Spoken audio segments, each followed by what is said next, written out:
Uh, Welcome back to Sefer Kuzari. We will continue today where we dropped off last week. Let's see, last week we finished with um, we were understanding that there is no philosophical or intellectual um, favoritism towards whether believing that the world was created or whether it was always existed, as the philosophers claim. At least back then there wasn't. Today, in modern astronomy, it's pretty clear that the world did have a beginning to it.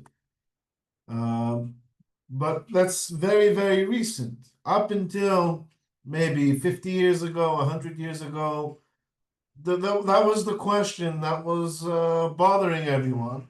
And there was no clear evidence to point in one direction or the other. You either believed in the Torah and you believed in the biblical stories that the world was created at some point a while ago, or you didn't, and you were more scientifically or philosophically inclined, and you didn't believe in the Torah that clearly states that it was created a while ago and existed forever.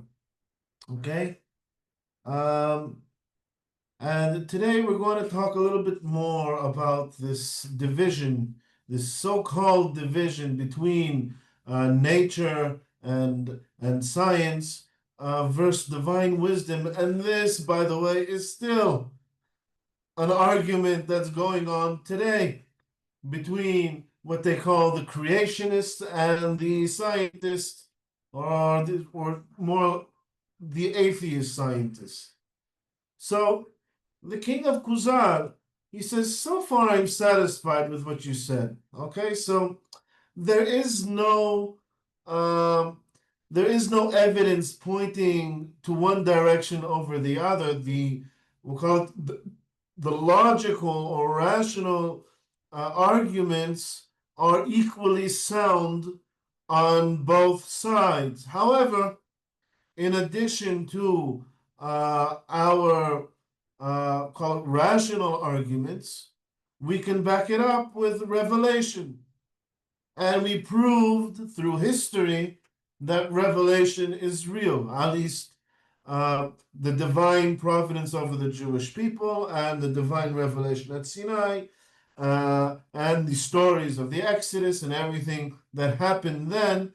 We were able to demonstrate that this is real events, and we have a tradition of that revelation deciding concretely that the world did have a beginning to it. So he says, so far I'm satisfied with what you said. If you couldn't prove it philosophically, same way that they can't prove their argument philosophically, at least we can back it up with revelation and history.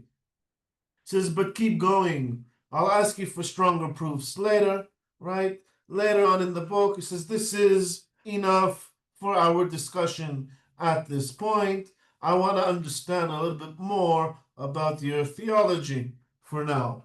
It says, now continue.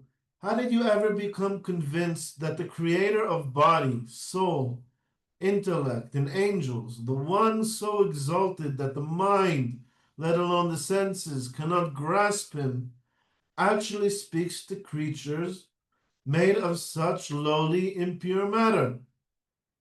This is the question of the transcendent God that is outside of this universe, way beyond human intellect, human reach. How is it that this infinite intellect is able to communicate with such a lowly creature, such as a physical human being? It says, even the tiniest worm shows a wisdom no mind can match, right? You look at an ant, you look at a worm, you look at the lowliest of creatures, and you see an infinite wisdom in it that We've spent generations in biology and science studying it, and we still don't fully understand it. So how does this infinite intellect communicate or have any kind of connection to such a lowly humanly form? It would be, so to speak, like a human trying to communicate with a worm, just much, much worse. So the Hacham, he responds, he said, you already answered part of your own question. Tell me, do you think the wisdom in an ant comes from some star, sphere, or anything other than the Almighty who weighs and measures everything perfectly? Never too much, never too little. Says this universe is so fine-tuned. There's a book called The Fine-Tuning of the Universe. Wow, there are so many variables in this universe that if any one of them would have been slightly different, this universe couldn't contain life in it. For instance, if the force of gravity was slightly stronger or slightly weaker, there'd be no life in the universe. The universe would collapse, right? The universe itself wouldn't be able to hold. And that's just one variable. There are many, many, many constants and variables within the universe that if they weren't the exact size that they are, the universe couldn't exist, or life in the universe couldn't exist. So he says, so where does this fine-tuning come from? Says people call it nature, right? Where does life come from? Evolution. All right. Says, what is nature? Says the Kuzari says, he says, well, it's a certain power in things. There's an intellect in things. The philosophers know what it is. Right? Ask the scientists. They understand. We don't understand what nature is, but ask a scientist and he'll explain to you what nature is. So the Hacham, he says, they know as much as you do. Nothing. Right? Nature doesn't answer the question. Evolution doesn't explain life. Evolution describes how the mechanism of life works. Right? You're studying this course on evolution. It says, what's the objective of evolution of every species? How they evolve? It's to project their life as far into the future as possible. So they evolve certain aspects to their bodies that'll keep the species alive for generations. All right, we're talking about squirrels and birds and toads and all life forms that live on planet Earth. These species, these animals, can barely see a meter in front of them. Some of them can't plan a year in advance. And you're telling me that they have this wisdom to evolve organs and to evolve body parts that'll help their species survive generations and hundreds and thousands and millions of years into the future. So they call this debate, right? Creation, intelligent design versus evolution. And the truth is, intelligent design and evolution, they don't contradict each other. Evolution could be the mechanism in which it works, but it doesn't mean that there's no intelligent design behind it, that there's no intellect guiding this process.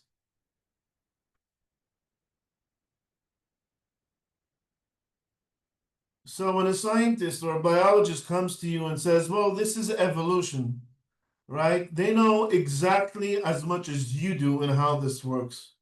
Absolutely nothing. They didn't answer the question, they just gave a name to the question. Well, 900 years ago, when Rabbi Yehuda HaLevi was writing this, the term everyone used was nature. Today they use science. Today they use evolution instead of nature. But that doesn't answer the question. Says Aristotle defined nature as the first cause by which a thing moves or rests because of its own essence, not by accident. What is the first cause, the primary cause, the primary being? Nature is just another word for intelligent design. Very impressive wording, but it explains nothing.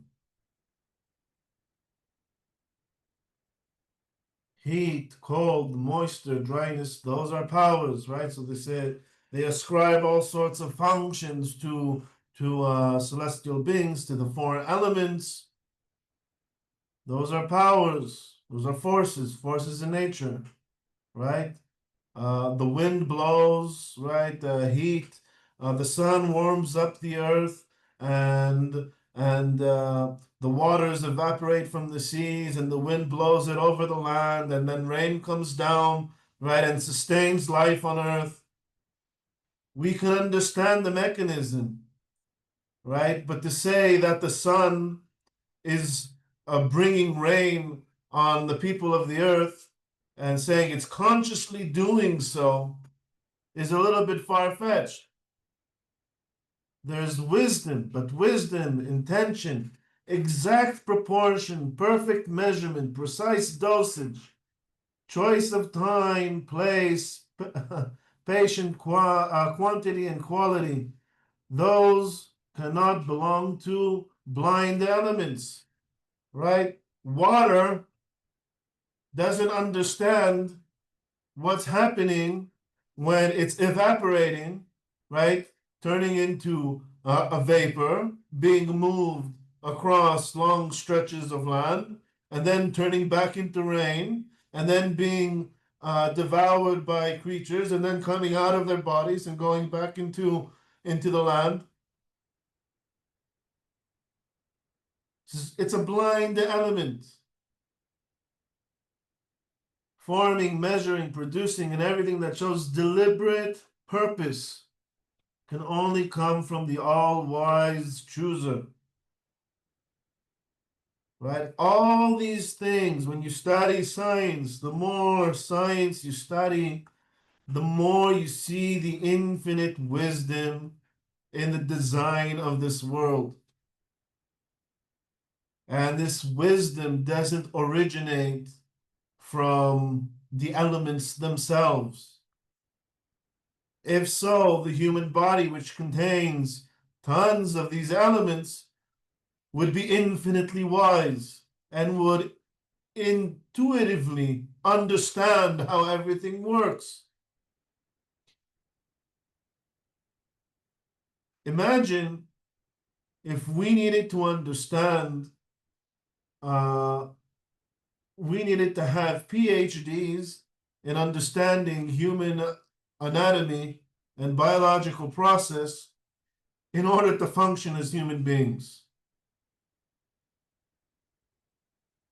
How many people would actually be alive today? If we needed to be conscious of our bodily processes, of breathing, of circulating blood in our body. There's no harm in calling the force that arranges matter through heat and cold nature. But you must deny it all intelligence. Okay, so is it a force or is it the intelligence? By calling the wisdom behind all these processes nature, you're not doing anything. You're not answering any question. Just as man and woman do not create the embryo, they only prepare the matter. and the wise creator gives it human form, so too the wisdom in creation comes only from him. Right? We all know where babies come from. Does that mean we can create? We understand the mechanics fully of how it works? If we did, there'd be no people. If we needed to, in order to create human life, there'd be no people. We know what we, as male and female, need to do. We don't know beyond that.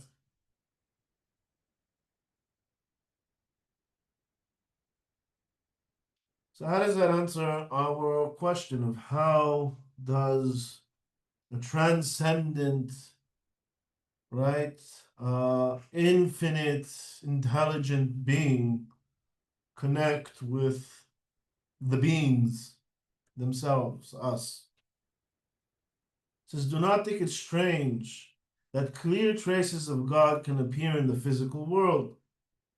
It says, you yourself said that when you observe an ant or a worm, you can see from it the infinite intelligence of the primary being, of God. So of course you'll find traces of God in this world. Everything exists from his intelligence, from his intellect. But only when the material is perfectly prepared to receive them, right? Life only exists because of the fine-tuning of the universe.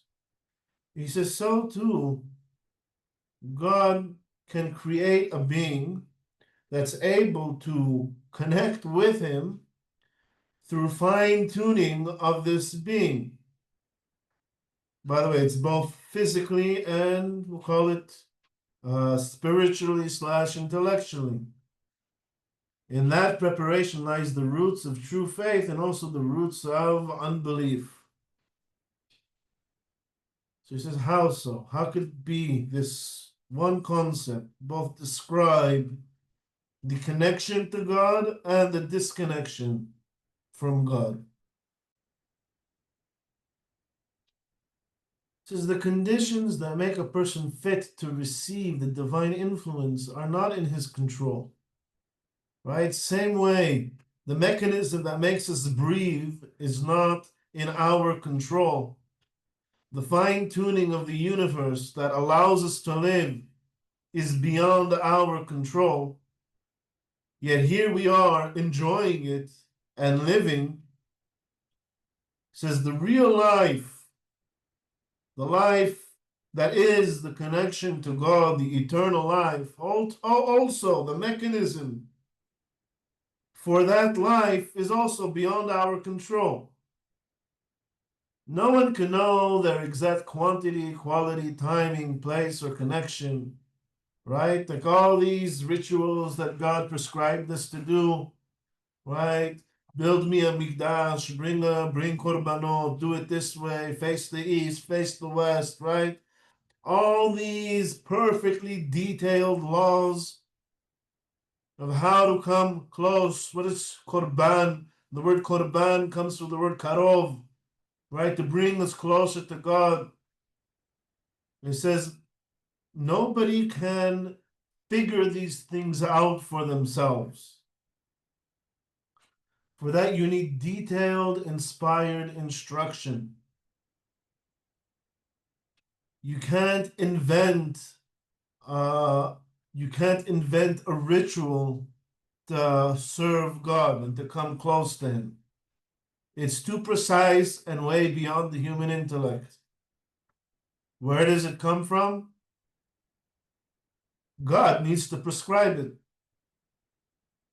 When he speaks to our prophet, right, to Moshe, and he gives him a law with precise details, those are the details, the fine-tuning of what you need to do in order to come closer to God.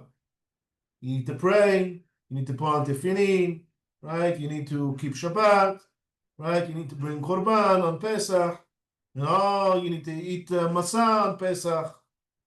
All these things, they could only come from inspired instruction, from revelation.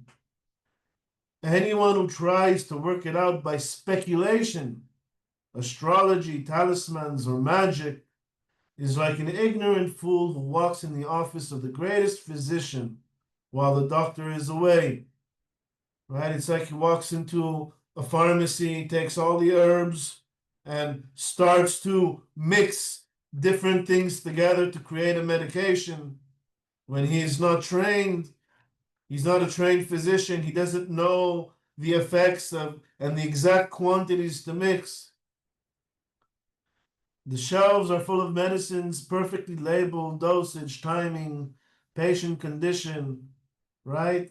So he's now pretending to be a doctor, and someone comes in and says, I have this and this disease, and he says, oh, well, let's see. Oh, this says that you take this 3 times a day, and it'll cure you, right? But he has no idea what he's doing. The fool starts handing them out at random and kills people with heavy drugs that should have cured them. Why? Because the doctor, the physician, already examined a specific patient and prepared a specific drug for him that he needs to take a certain dosage of. And so he thinks that a person who comes in with a similar problem, if he takes the same drug, the same dosage, right, surely it should cure him too. Not taking into account, I don't know, this different person's temperature, temperament, size. So it was with almost all mankind before Moses. Before Moshe Rabbeinu came and gave us a Torah, right? Precise remedies, precise instructions dictated by God of how to come closer to God. All the other people who felt this need to come close to God, they felt this religious experience, but they didn't know how to, kind of like the king of Kuzari, they started inventing all sorts of rituals that in their mind brings them closer to God, when in actuality it takes them further away. Deceived by astrological and physical theories, wandering from God to God, offering sacrifices and incense by guesswork, damaging itself instead of healing. The true divine influence is not profitable in itself. True divine influence is profitable in itself. Its absence is harmful in itself.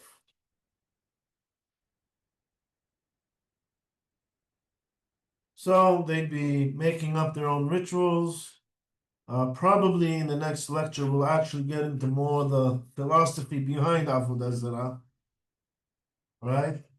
And he says, having this inspired instruction, having this segula, this connection to God, is itself, he says here, profitable. That is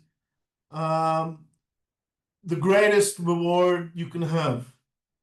And the greatest, we'll call it punishment you can have, is the absence of that connection. Being like any animal, once its time comes and it dies, that's it, it just ceases to exist.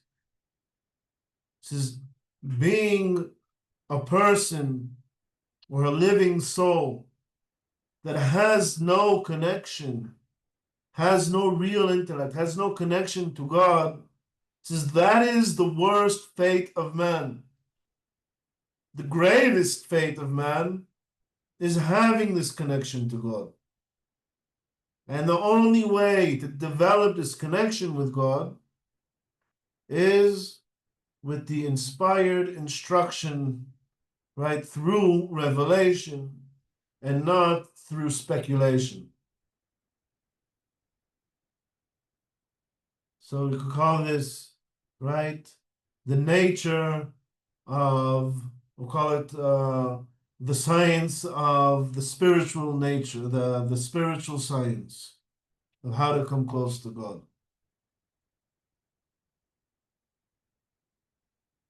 Okay, so let us return to our subject. What's the subject? How does God, transcendent, out of this world, speak to such a lowly being such as man? Well, first of all, we understand that this lowly being such as man can be fine-tuned in himself to have this connection with God. Same way that the entire universe is fine-tuned to enable life, the physical life, right? Man can be fine-tuned to live this spiritual / intellectual life. So explain to me how your religion first appeared, how it grew. You must learn the evolution of Judaism, how it spread and became universal, opinions that once differed became united, and how long it took for the faith to lay its foundations and become a strong, complete structure, right? How did this first idea of monotheism turn into all of a sudden, right? Well, saying not all of a sudden, over time, how did they develop this one ritual and then this next ritual and then this next ritual until it became an established religion with its full structure, 613 misvot? How did that develop? The first element of any religion, I suppose, appears among few individuals.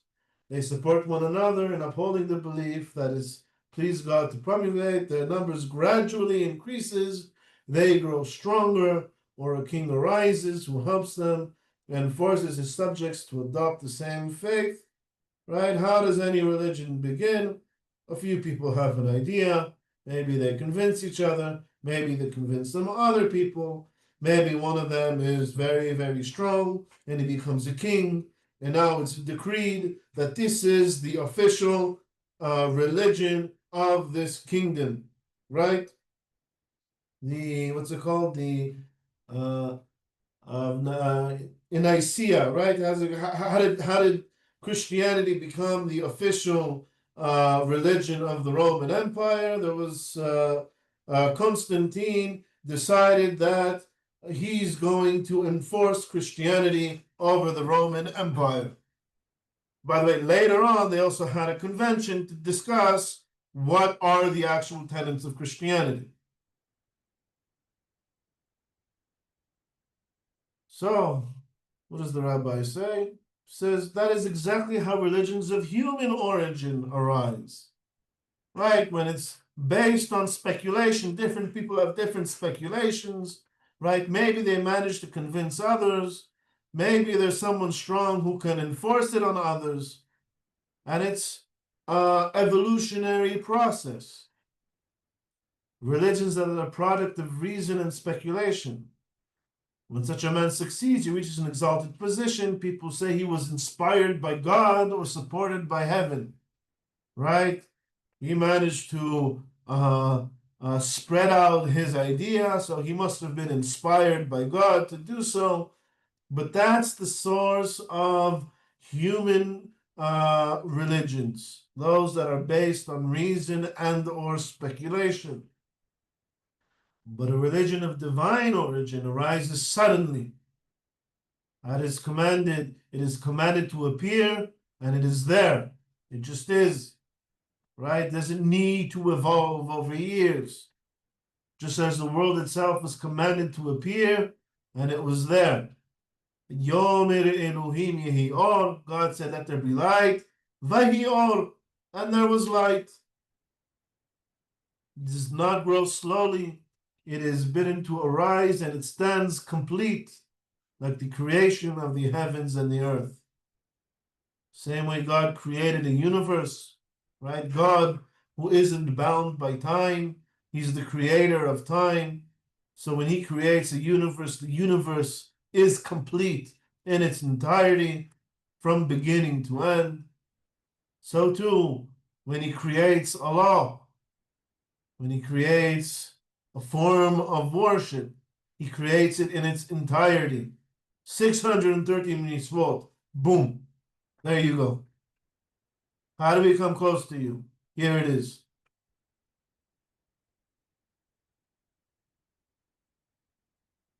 And here he demonstrates. We're not going to go through. I cut down a lot of the text here. There's a few, there's like maybe 2 pages here describing it, but we've already discussed a lot of these things previously.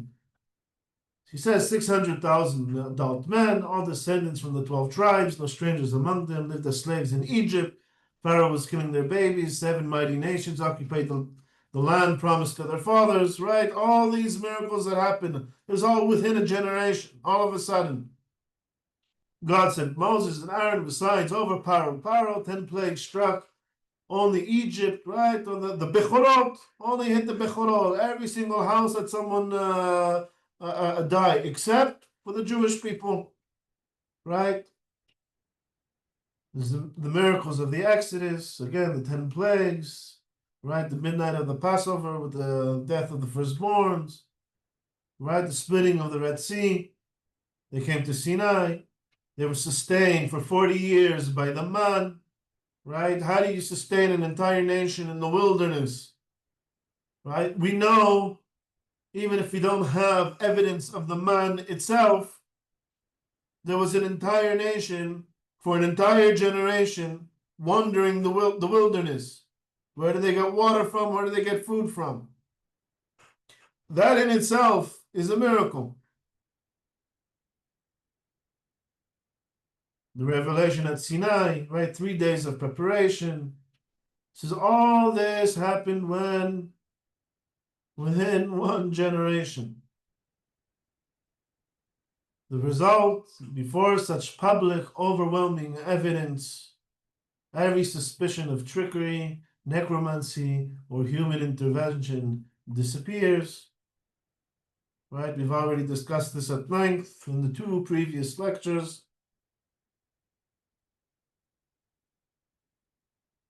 Okay, so if anybody today heard you say that God spoke to your entire assembled nation and wrote stone tablets for you, he would accuse you of anthropomorphism, giving God a body and human form.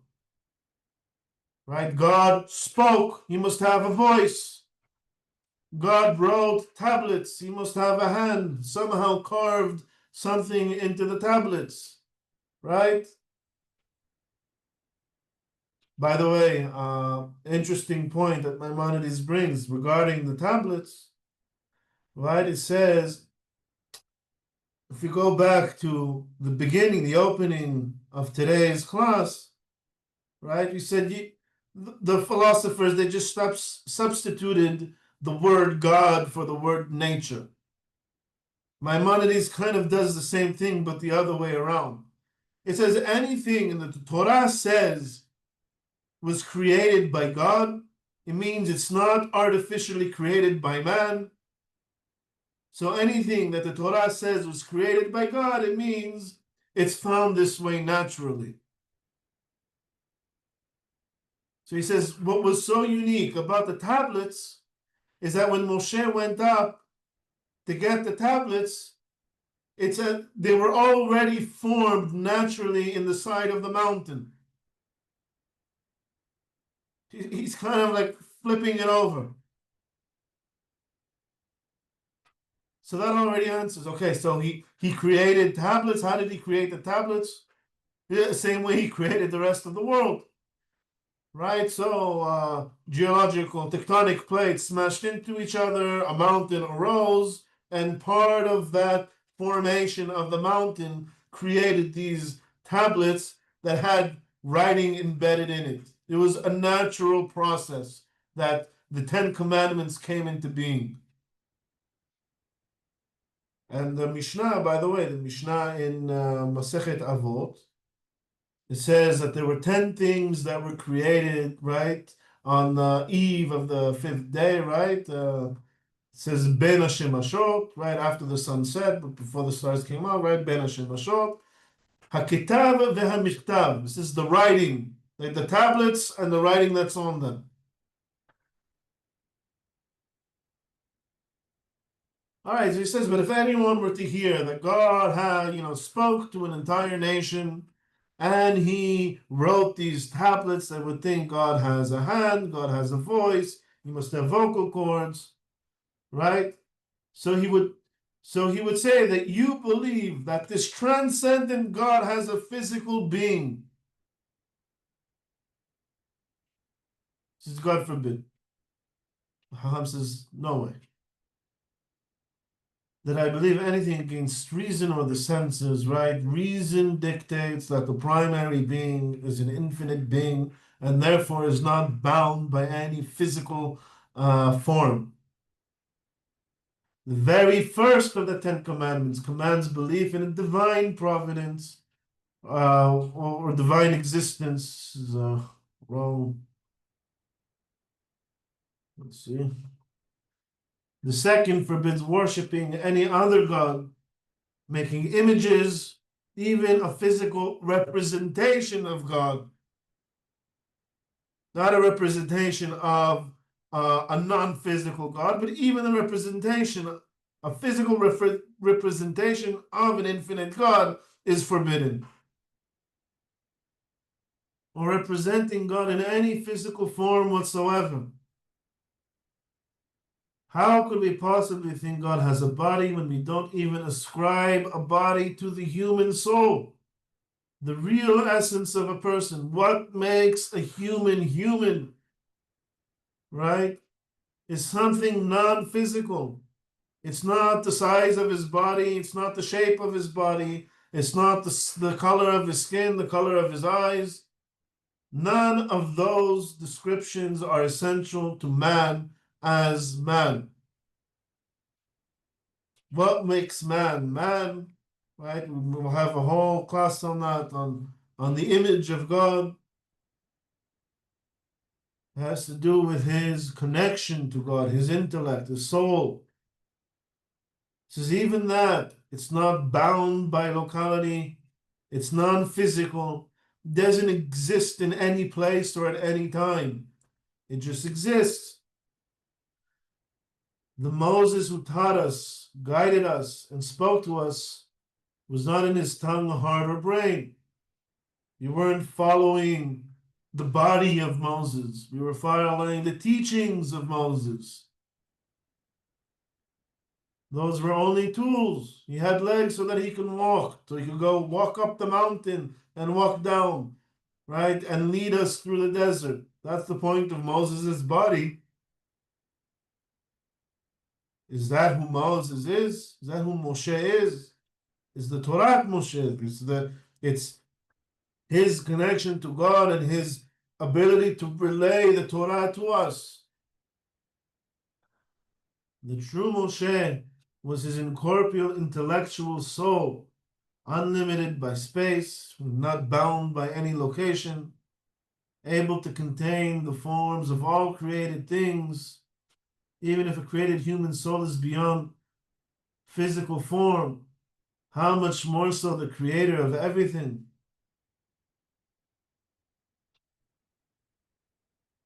This, by the way, I personally, I don't like this whole idea of going to the graves of Sadiqim and to pray there. Says he's not there. His soul isn't there. His soul isn't any place.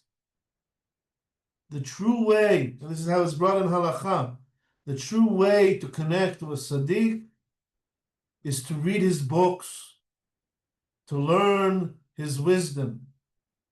The best thing to do on a yahrzeit of a Sadiq is to read some of his wisdom.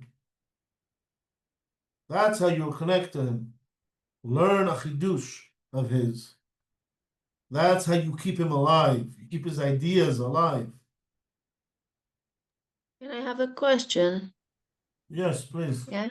Actually, I wanted to ask for this because I saw that you pray to Jewish people pray in front of the graves, and it seems to be like some kind of worshiping to me, or I didn't know how to explain that because I think that's There's I don't no need to know. explain it. Just don't do it. Okay. Moshe, the greatest of them all, deliberately, nobody knows where his grave is because he was afraid that he'd be turned into a form of worship. The greatest Nevi'im, their one objective is Zikru Torah Moshe Avdi. Remember the Torah of Moshe. Read my books. Don't worship me. Don't come to me. Study the Torah.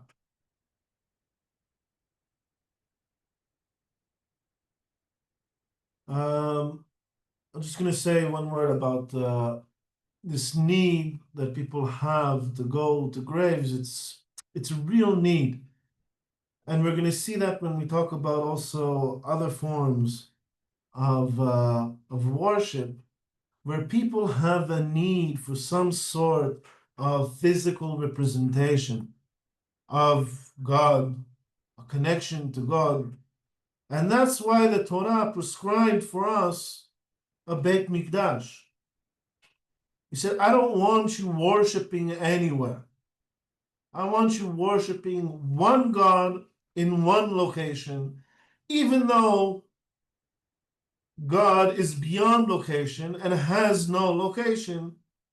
He says, if you have this need to serve physically in a certain place, come to me, come to my home, right? Go to the temple, right? Now, Baruch Hashem, for many, many years when we were in exile, we didn't have access to the temple. So people developed these local needs to connect through their tzaddikim in their wherever they were buried. But we don't need that anymore. We have, it says, Harabait beyadenu, right? The Temple Mount is in our hands. It's open every single day, except for Fridays for Jews to go up and visit. There is one place to worship God, no other places.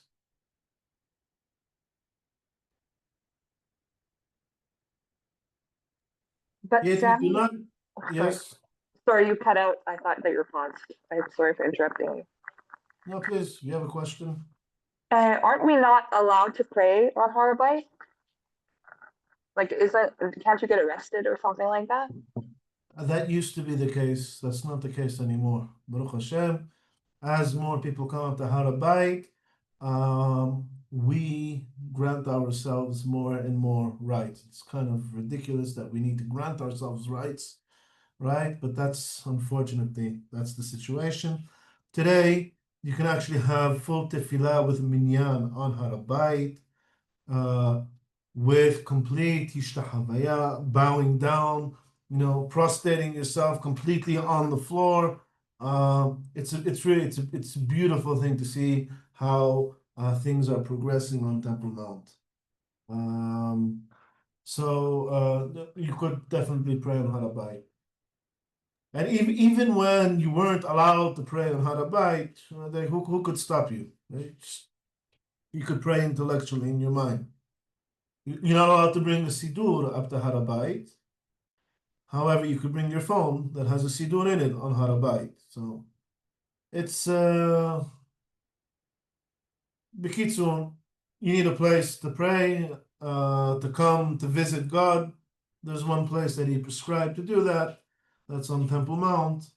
And you'd be doing a very big mitzvah of, there's an actual positive mitzvah to come and pray and to see God's face on Harabait. Sami, I also have a question, just a short Yes. question.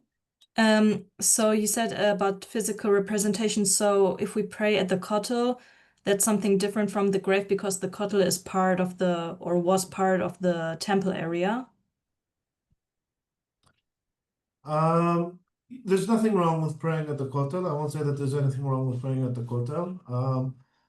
It's better. The source is Harabait.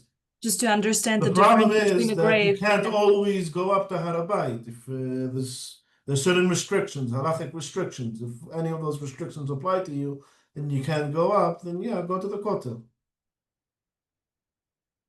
Physical representation could also be going to the Beit Knesset, right? Yeah. No, my question was more about the difference between the physical representation between the physical, like the kotel and the grave of tzaddikim. So the difference is that the kotel is part of the temple area, and that's why it's different from graves of tzaddikim. It's different from graves because not just because of that, because the same way you could also go to the Beit Knesset. There's no, you're not allowed to say Divrei Torah at a grave. You're not allowed to pray. You're not allowed to use intermediaries. There's a lot of problems that come together with going to pray at graves. It can easily, I won't say it is paganism in itself, but it can easily lead you to pagan ideas. It depends, it's very subtle what you have in your mind when you're praying at the tzaddik. Are you praying to the tzaddik? That's 100% avodah zarah. Are you using him as? It's very just don't get into it. There's no benefit going to a grave to pray.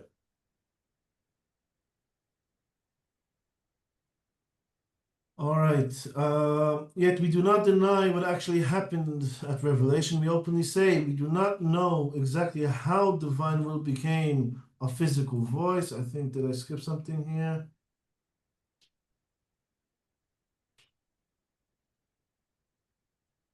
Okay. That struck our ears. Know what new thing God created out of nothing, nor what existed thing he used. He says we don't really know what actually happened there on HaLevi, right? How people heard God's voice, right? The Torah describes a kol shofar, a loud sound of the shofar. He has the power to do it, just as he created the heavens and stars by his will alone. So he created 2 stone tablets and engraved the 10 commandments on them. He willed it, and they appeared exactly as he wanted, engraved with the text. And this is where Maimonides says it was a natural process, the creation of the stone tablets. However, those would have been the first stone tablets. The second ones, right? Moshe Rabbeinu, he had to carve them himself. In the same way, he split the sea and turned it into 2 standing walls, making smooth, wide paths for the people to walk through without fear. No tool, no intermediary, just his command. Just as the water obeyed his will and took shape, so the air that touched the ears of the prophets and the people took the form of audible sounds carrying God's words. So he says, one way to understand what may have happened, right? God has no physical form, yet how did he speak words that people were able to hear if he has no vocal cords? He says, well, the same way he created anything else, right? He could have created a light out of nothing that people saw. He could have created sound out of nothing. He could have, compressed and decompressed the air around so that it created sound waves that people heard, right? He says there's a million ways he could have done it. That this shouldn't be an issue that bothers you. All right. In fact, actually, so the Kuzari says this is an explanation that satisfies me. Okay, so God, while he has no physical form, no one denies that he has the ability to manipulate physical form. He has the ability to manipulate the forces of nature and physicality itself, so he can cause us to hear whatever it is he wants us to hear. And the Hacham, he explains, I'm not claiming this is exactly how it happened. Why is he saying that? Actually, the Targum of Onkelos, I may have mentioned this previously, before. Onkelos, one of the oldest, most ancient translations that we have of the Tanakh into Aramaic, was written by Onkelos Hager. He was also a convert himself. And he took any verse that can even remotely hint to some sort of anthropomorphism of God, and he translated in a way that you can't possibly think of God as having a physical form. So even when it says, and God revealed himself, right? He makes this invention called the Shekhinah, right? The Shekhinah, what we're so used to thinking of today as the Shekhinah, is actually an invention of Onkelos. He says, "Ve'etgale Shekhinta da Hashem," or "Min Mashrita da Hashem," right? That God created this Shekhinah, this presence. It could have been a light, it could have been a cloud, it could have been a sound, but it is some sort of creation of God that appeared before the people that they saw or heard. All right? This way, you don't think that people saw or heard God himself, thinking that maybe God has some sort of physical form or some sort of sound to it. All right? And when Maimonides talks about this in the Moreh, he also says, exactly like the Kuzari, is an explanation that satisfies me. And he says, really, when God reveals himself, he reveals himself to a person intellectually through prophecy. They have a vision, but it's not a physical vision. It's like a dream. In fact, I'd say it's the opposite of a dream. It's like an awakening. It's an understanding on a higher realm. He says this is something that's difficult for the masses to understand, right? To really grasp. It's much deeper philosophy. There's a lot more to it than that. And if you want to think that God created some sort of light, he says or nivra, right? Some sort of created light or some sort of created sound that the people perceive. He says en hezek bechach. There's nothing wrong with that. It's not going to lead you down a wrong path to anthropomorphizing God, right? And he says, and this was a project of Onkelos. Onkelos translated the entire Torah in a way that the most simple people will not read that God has a hand, or that God has ears, or that God has a voice, or that God could be seen. So this is exactly what Rabbi Yehuda HaLevi is doing. The Hacham is saying that God may have created some sort of sound or voice or light for the people at Har Sinai to experience, right? But don't think that God has a physical form. And if you believe that, then that's fine. However, I'm not claiming this is exactly how it happened. Right? The matter is far too deep for me to fully understand. What exactly did the people hear? How exactly did the nation perceive God? But the result was this, right? Whether there was a sound or a vision or a state of prophetic vision, the result was the same. Everyone who stood there became absolutely convinced that the words came directly from God with no possibility of trickery or illusion. Sinai is comparable to the first act of creation. Belief in the Torah, that the Torah was given there, is as certain in the mind as belief that God created the world from nothing. Right? This transcendent God has a connection to the human being, right? Through a prescribed set of instructions, you can sense the presence of God. God will reveal himself to you. And the belief in his instructions in the Torah that came will be as obvious to you as the creation of the world itself. and that he created the tablets, right? The Ten Commandments, the man, and everything else in the same direct way. Once a person truly absorbs this, all the doubts of philosophers and materialists, right, those who say that it's all nature, disappear from his soul forever. All right, we'll have a class on Ma'aman Har Sinai, what happened in Sinai. We've had it before, but it was like maybe a year ago, so many of you may have not been present. So we'll redo that class. And this sets the stage for next week's class.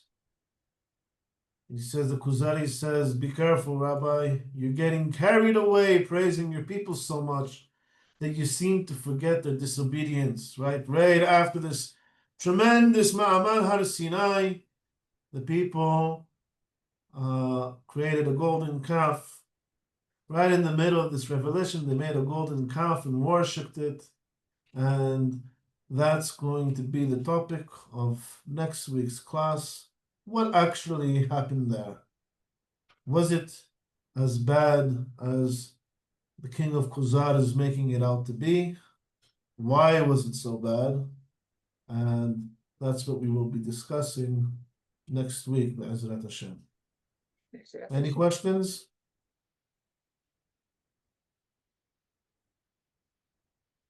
All right. I'm glad everything was clear. So good.